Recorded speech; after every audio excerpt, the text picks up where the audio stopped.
सब जानते कि जब आप अच्छा काम करते हो तो आपके कुछ ऐसे आपके ऐसे कुछ शत्रु बढ़ जाते हैं। लेकिन बिहार की जो स्थिति है, कभी किसी को दिन दहाड़े गोली मार दिया जाता है, कभी किसी तो यहाँ पे रक्षक ही जो है वो भक्षक बन चुके हैं।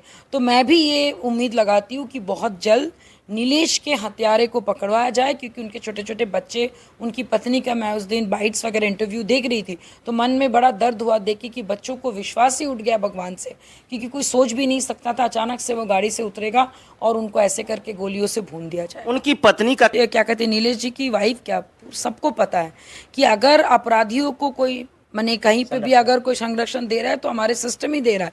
नहीं तो जहाँ पे हम एफआईआर लिखाने जाते हैं इतना लेट चीज़ें पहुँचती है, इतना लेट चीज़ें होती, तो सबको पता है। तो इस चीज़ के ऊपर कार्रवाई जल्द से जल्द होनी चाहिए।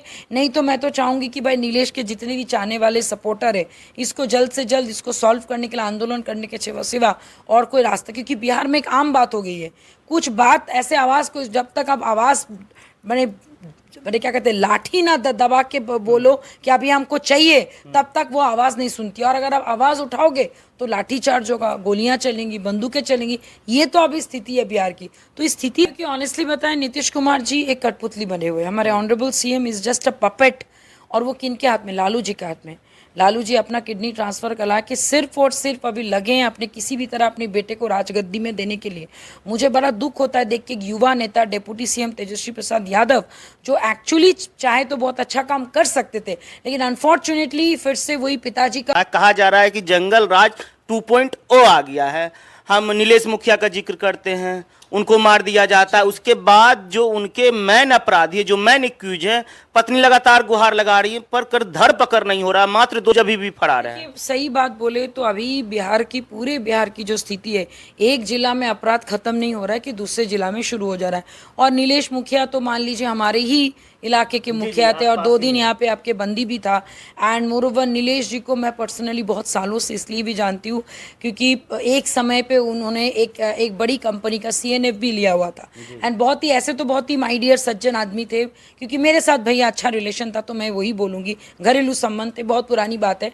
जब गांव के लोग भी बोलते हैं कि भगवान के समान थे, कभी भी बुलाते थे, चल आते थे। मुझे नहीं पता भगवान के समान थे कि नहीं, उस वक्त वो पॉलिटिक्स में नहीं थे और मैं भी अपना करियर का शुरुआत कर रही थी, अपने बिजनेस का, उस दौरान की मैं बात कर रही हूँ। बट धीरे धीरे उन्होंने अपने आप को साबित किया, जो भी किया।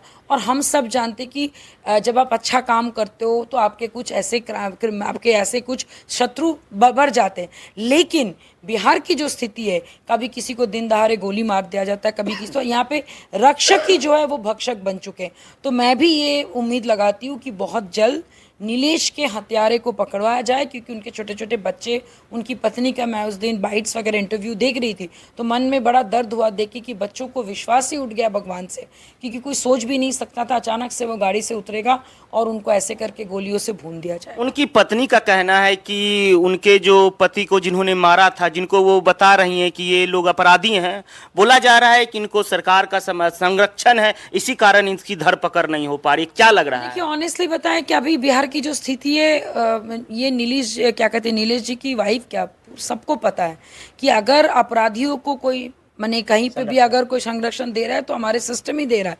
नहीं तो जहाँ पे हम एफआईआर लिखाने जाते हैं इतना लेट चीज़ें पहुँचती है, इतना लेट चीज़ें होती, तो सबको पता है। तो इस चीज़ के ऊपर कार्रवाई जल्द से जल्द होनी चाहिए।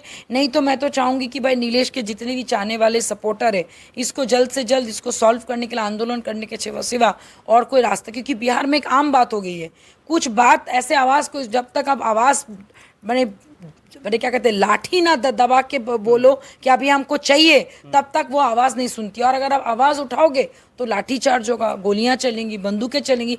ये तो अभी स्थिति है बिहार की। तो इस स्थिति से उभरने के लिए अगर कुछ काम करना है तो लोगों को इस बार सही समय पे, सही जगह पे मतदान करना होगा, ना कि कास्ट के नाम पे अब और वोट करें। मेरा लास्ट सवाल है, जिस नीतीश कुमार को बोला जाता है कि बिहार को जंगल राज से निकाला, आज नीतीश कुमार क्वेश्चन मार्क के घेरे में है।